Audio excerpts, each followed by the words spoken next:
Hi, எல்லோருக்கும் வணக்கம். Bigg Boss season 9 Tamil. So அந்த வீடியோவில் நம்ம ஓட்டிங் அனாலிசிஸ் பற்றி பார்க்க போகிறோம்.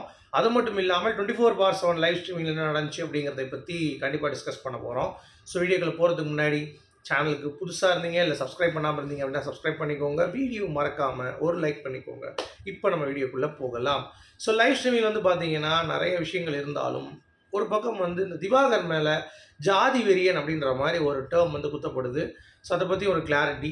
அது மட்டும் இல்லாமல் லைவ் ஸ்ட்ரீமிங்கில் நிறைய விஷயங்கள் நடந்தது. பார்வதியோடைய கேடுகட்டத்தனம், அதாவது நம்ம கமருதீனுடைய கேடுகட்டத்தனம் கூட சொல்லலாம். இந்த வீட்டில் வந்து வெளியே போனால் எல்லாம் அவாய்ட் பண்ணிட்டு போயிடுவாங்க. பட் இந்த வீட்டில் இருக்கும் பொழுது மூஞ்சி நேரம் பார்த்து தான் ஆகணும். சண்டை போட்டாலும் நம்ம வந்து அந்த வீட்டுக்குள்ளே தான் இருந்தாகணும், வெளியே போக முடியாது. அப்படிங்கிறப்ப நிறைய விஷயங்கள் வந்து இருக்குது. ஸோ அந்த ஒரு பேசிஸில் ஒரு விஷயம் நடந்துகிட்ருக்கு. அதை பற்றி பார்க்க போகிறோம். அடுத்து ஓட்டிங்கில் யார் வந்து லீடிங்காக இருக்கா, யார் வந்து முன்னாடி இருக்கா, யார் பின்னடைவை சந்திச்சிருக்கா அப்படிங்கிறதை பற்றியும் நம்ம வந்து டிஸ்கஸ் பண்ண போகிறோம். ஓகே, ஸோ நிறைய விஷயங்கள் அதுக்கடுத்து பேசலாம். இப்போ நம்ம வீடியோக்குள்ளே போகலாம். கடந்து வந்த பாதை டாஸ்க் வந்து பார்த்திங்கன்னா முடிய போகுது. ஸோ 2 பேர் என்ன கதை சொல்லணும்னு சொல்லி பிக் பாஸ் சொல்லியிருக்காரு. அது யார் அப்படின்னு சொல்லி பேசிகிட்டு இருக்காங்க. ஸோ சபரி ஒருத்தர் சொல்லுவார்ன்ற மாதிரி எதிர்பார்க்கப்படுகிறது. ஸோ அதை பார்த்துட்டு நம்ம வந்து அடுத்த வீடியோவில் நம்ம வந்து பேசிக்கலாம். இப்போது ஓட்டிங் பார்க்குறதுக்கு முன்னாடி லைவில் வந்து கமருதீனும் பார்வதியும் டான்ஸ் ஆட ஆரம்பிச்சிட்டாங்க திருப்பி.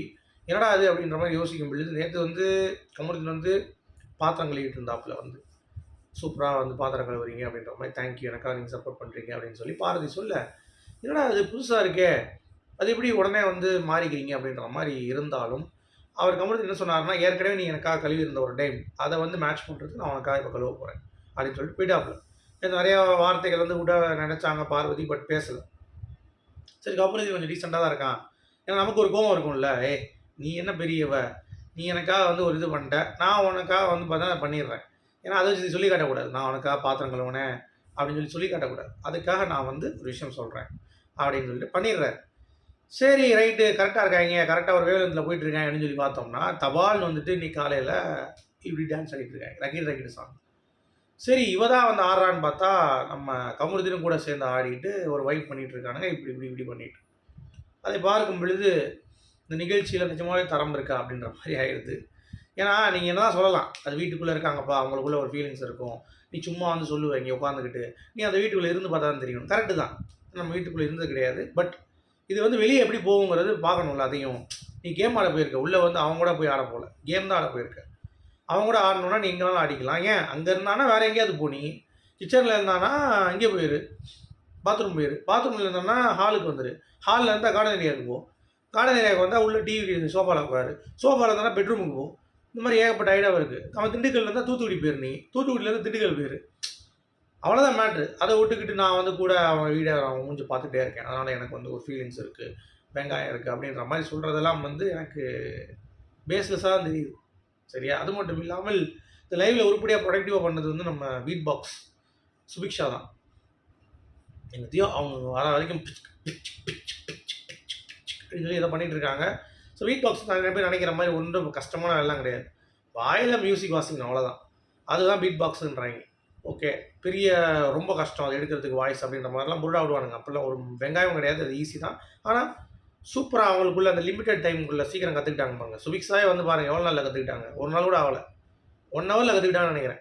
அது கூட இல்லை, 1/2 மணி நேரத்தில் கற்றுக்கிட்டாங்க. நான் தான் 10 நிமிஷத்தில் கற்றுக்கிட்டேன், நீங்களும் 5 நிமிஷத்தில் கற்றுவீங்க. பீட் பாக்ஸ் அப்படிங்கிறது உலகத்தில் ஒரு பெரிய இது கிடையாது. ஸோ அதுதான் வந்து பாயிண்ட். ஓகே, ஸோ இதை நீங்கள் புரிந்து கொள்ள வேண்டும். பீட் பாக்ஸ்லாம் பெரிய பருப்புன்ற மாதிரி சில பேர் வந்து பேசிகிட்டு இருக்காங்க, அதில் ஒரு வெங்காயம் கிடையாது. ஓகே, அடுத்து ஜாதி வெறியன் திவாகர் அப்படின்றது இப்போது டேக் பண்ணிகிட்டு இருக்கானுங்க. அதாவது ரொம்ப வந்து ஜாதி வெறி பிடிச்சவங்க, இவன் வந்து பேசுகிறது இப்போ ஜாதி வெறி இருக்குது, தராதரத்தை பற்றி பேசுகிறான், ஒருத்தவங்களுடைய தரத்தை பற்றி பேசுகிறான். டேய் முட்டா பையில, அவன் சொல்கிறது வந்து புரிஞ்சிக்கிறதுக்கு வக்கு இல்லைன்னா புரிஞ்சிக்கோங்க. தரம் அப்படின்னா நீ உன்னுடைய தரத்தை எப்படி காட்டுற, தராதரம் அப்படின்னா கெட்ட வார்த்தை பேசுகிறது.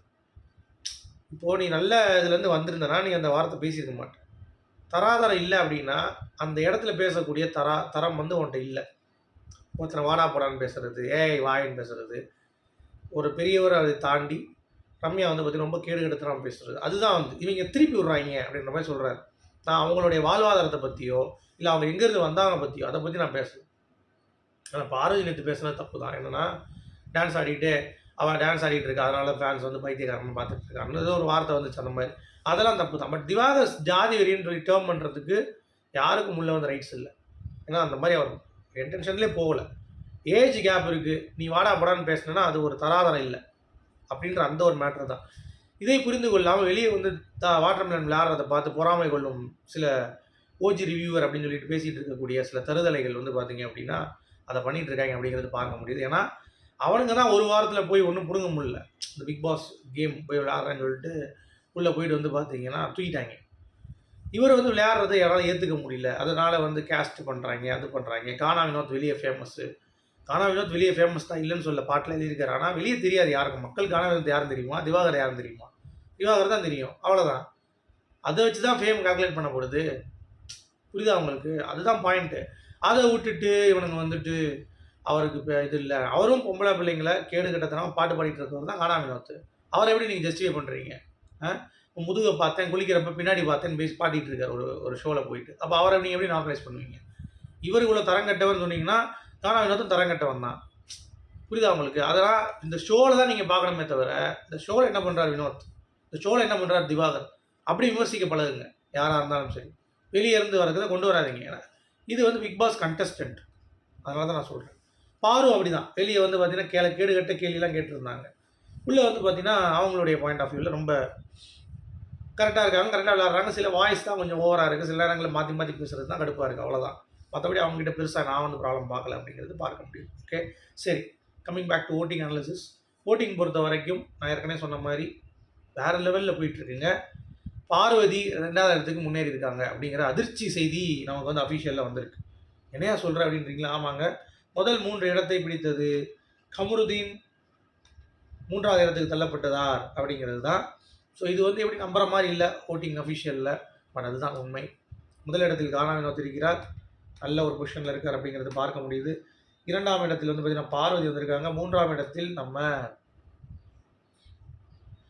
கமருதீன், 4ஆம் இடத்தில் அரோரா, 5ஆம் இடத்தில் வந்து பார்த்திங்கன்னா நம்ம கலையரசன் அப்படிங்கிறது பார்க்க முடியுது. ஓகே, எப்படியா சொல்கிற அப்படின்றீங்களா? ஆமாங்க. ஓட்ஸ் வந்து பார்வதிக்கு நேற்று எபிசோட்லேருந்து பறக்குது. கானா வினோத்துக்கு நேற்று அதுவும் சும்மா அவங்களுடைய ஃபேன்ஸும் வந்து பறக்கடிக்கிறாங்க. பார்வதிக்கும் சரியான ஓட்ஸு, கமருதீனுக்கு குறைஞ்சிருச்சு அப்படிங்கிறது பார்க்க முடியுது. ஏன்னா கமருதீனுடைய ப்ளே நேற்று சரியில்லை. போட்டு எல்லா விஷயத்தையும் உடச்ச உடனே மக்கள் வந்து கொந்தளிச்சிட்டாங்க. சரி, உனக்கு இனிமேல் ஓட்ட விடக்கூடாது அப்படிங்கிறது. ஸோ கமருதீனுக்கு இறங்கிடுச்சு கீழே அப்படிங்கிறது பார்க்க முடியுது. ஸோ அஃபிஷியலில் கானா வினோத், 2வது பார்வதி, 3வது கமருதீன், 4வது அரோரா, 5வது வந்து பார்த்திங்கன்னா கலையரசன் அப்படிங்கிறது பார்க்க முடியும். ஸோ கலையரசன் இந்த வாரம் கண்டிப்பாக வெளியேறுவார் அப்படின்றதுல எந்த ஒரு மாற்று கருத்தும் இல்லை.